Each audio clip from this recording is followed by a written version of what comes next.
Facciamo una mini analisi e indagine sul coleottero della corteccia, un parassita che sta uccidendo tanti abeti un po' in tutta Italia, soprattutto nelle zone montuose, Alpi e Appennini, Alpi essenzialmente.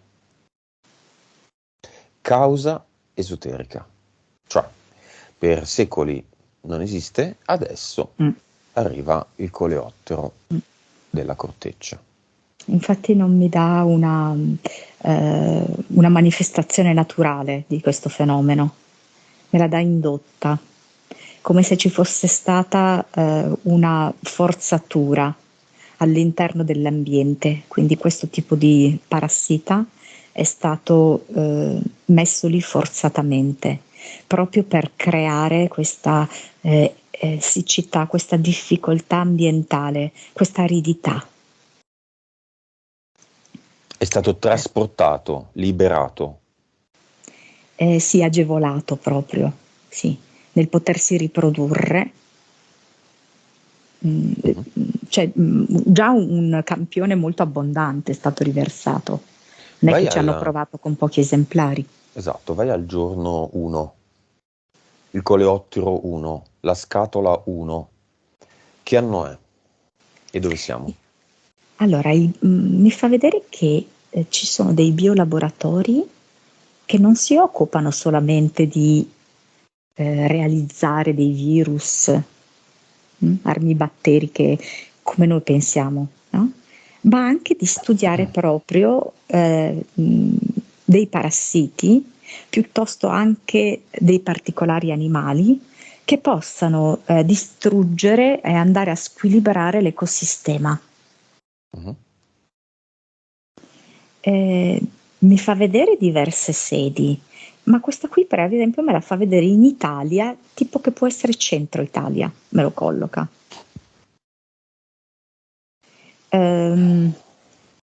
Vengono forniti tutti i dati relativi al territorio in cui si vuole insediare il parassita. Tutti i dati, sia dal suolo, le piante che lo caratterizzano, il clima. È uno studio molto approfondito. Qual è l'obiettivo? Sì, l'obiettivo ultimo è proprio quello di creare la carenza, il contrario dell'abbondanza e la bruttezza. Bassa vibrazione. Sempre. È previsto l'introduzione di un abete geneticamente modificato resistente a questo coleottero. Questa è una fase prevista e successiva.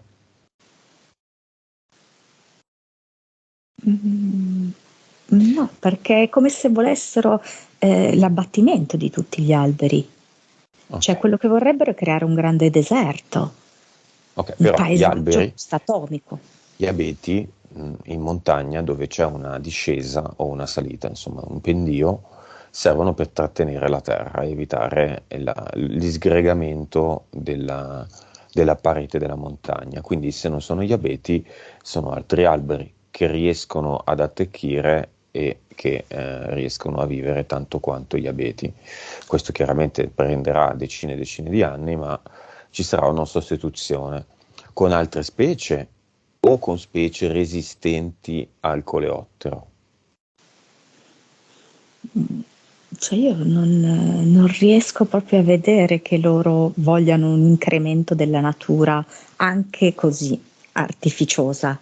Cioè vedo piuttosto che creano come dei pali.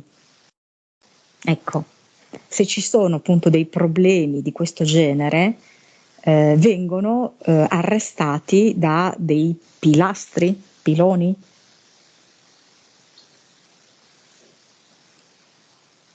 Ok, coleottero della corteccia e Xylella,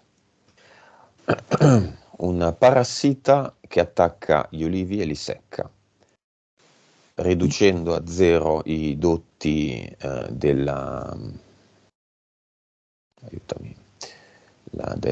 linfa, insomma, vitale dell'albero, che Xylella che ha attaccato alcune regioni del sud d'Italia, soprattutto la parte sud della Puglia, il Salento. Stessa causa esoterica? Sì, la stessa, e poi andare a colpire un albero così importante che rappresenta molto l'Italia. Mi fa vedere proprio l'oliva Mhm. come simbolo eh, dell'alimentazione mediterranea, ma proprio in generale dell'Italia. L'Italia conosciuta, no? Per il suo ottimo olio. E poi proprio l'ulivo come elemento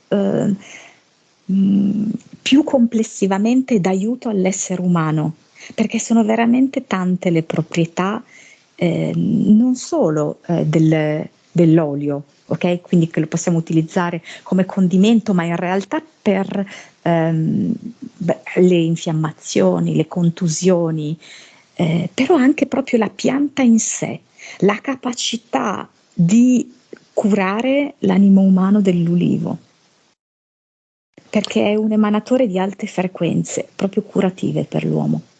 Sembra che l'ulivo si stia sostituendo con piante geneticamente modificate e resistenti alla xylella. Era questo l'obiettivo? Anche? E questa la fase 2?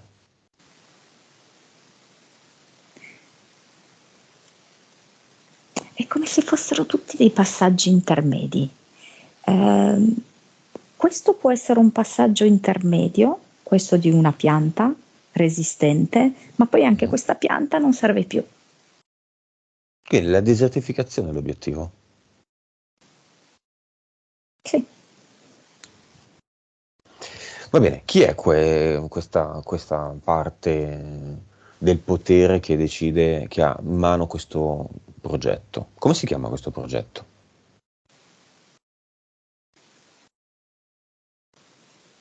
Viene Desertic con la K.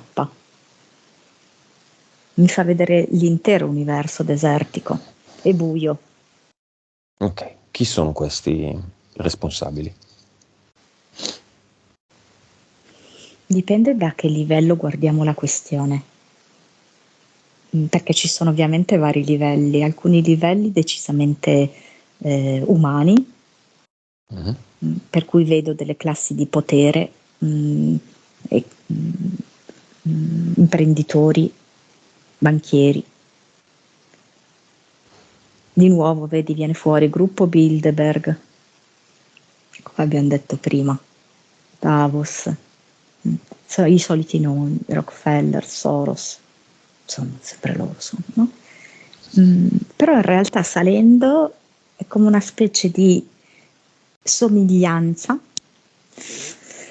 tra il nostro mondo e un altro mondo mm, alieno, potremmo chiamarlo, ecco, Mhm. arido. Va bene, noi potremmo fare qua la solita storia di Ad Eternum, che per carità poco importanza non ha una forte importanza, ma di fatto il concetto di base è questo. Esistono infiniti universi, infiniti tempi, infinite possibilità. Esiste anche la terra desertica, senza più neanche un albero, senza più neanche un'ape, senza più neanche un uccellino. Esistono questi mondi. L'importante è capire che ci sono delle scelte Esatto. che si possono praticare, dei consensi dati e dei consensi negati. Quindi tutti quelli che vedono questo video e vogliono rimanere in questa realtà danno il loro consenso. Tutti quelli che non vogliono questa realtà e decidono liberamente, non perché è giusta o sbagliata, decidono liberamente di fare un altro percorso e di vivere in un mondo con gli alberi, negano il consenso. E attenzione, io non sono più dell'idea che serva un certo numero di consensi, altrimenti vince la maggioranza o comunque il discorso della 99esima scimmia, no? Io credo proprio che l'universo in cui noi ci infiliamo sia individuale. Quindi se un forte intento nostro è quello di infilarsi in un universo in cui la xylella non esiste più e con le 8 ore della corteccia non esiste più, noi singolarmente ci infiliamo. Se poi accanto a me c'è anche Monica ed Elisabetta, io parlo per me ovviamente, tanto meglio. Ma se non sarà così, non sarà così e stop. In ogni caso io vivo in un mondo in cui la xylella scompare. Il coleottero della corteccia non è più un problema o viene trovato un predatore del coleottero della corteccia che se li pappa tutti in una stagione. Si ripiantano gli alberi secchi e tutto torna come prima. Questo dipende dal nostro intento, non da altro. La realtà viene creata da noi. E queste interferenze, queste ingerenze esterne arrivano perché ce lo stiamo dimenticando o lo abbiamo del tutto dimenticato.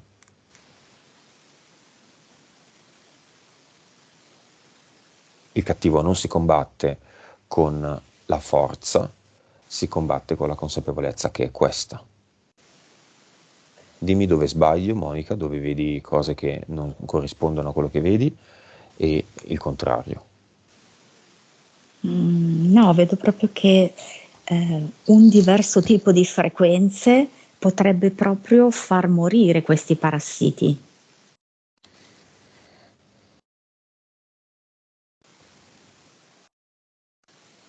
E che davvero le cose stanno così. Ora più che mai, che ciascuno è in grado di creare un proprio piano di realtà. Una struttura, un costrutto come il Crystal Buster Mm. aiuterebbe in tal senso? Sì, assolutamente sì. Sì, sì, certamente. Generato con un certo tipo di intento e moltiplicatore di quell'intento Sì, per sempre. sì, sì, sì, assolutamente. Moltissimo servirebbe. Perché c'è proprio un dialogo naturale tra questi cristalli, l'intento di cui sono caricati, l'intento già loro personale dialoga proprio con questi alberi malati in questo momento e va proprio a rinforzarli, a rinvigorirli, come a renderli guerrieri e a combattere questi parassiti che muoiono e si estinguono. Cioè la natura ha proprio la possibilità di trionfare su questi artifici maligni. Va bene, chiediamo a tutti, in questo caso gli italiani, di partecipare in tal senso.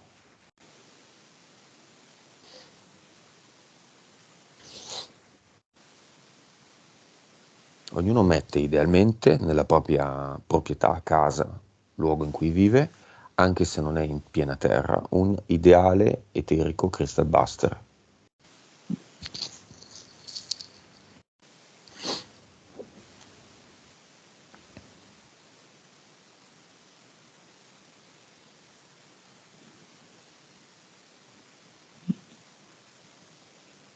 Sì, è come se comunicassero gli uni con gli altri questi crystal buster, proprio come l'unione che fa la forza verso il bello, verso l'equilibrio, verso il giusto e riuscissero davvero a creare una sintonia diversa proprio, una frequenza diversa, a riequilibrarla finalmente, ad azzerare quelle che sono tutte queste introduzioni artificiali e dannose.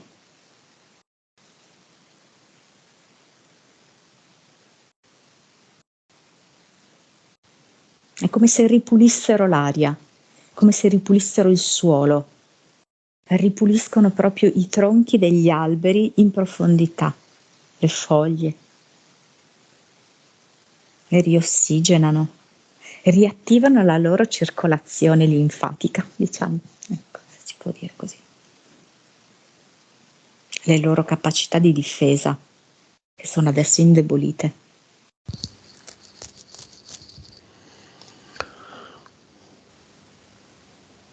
Va bene, a quanto stavano i posti che Elisabetta ci ha descritto difficili da vedere perché pieni di abeti secchi e a quanto stanno questi posti adesso come vibrazione? Allora, in eterico abbiamo proprio elevato la vibrazione, vedo del 50%, però essendo noi che abbiamo scelto un mondo anche fatto di materia, è come se davvero avessero bisogno dell'aspetto materiale, no? Per riuscire a mantenere costante questa modifica delle vibrazioni e pertanto, per esempio, dei crystal. Ecco, proprio realmente questo, io la chiamo insomma una creatura senziente, secondo me il Cristo.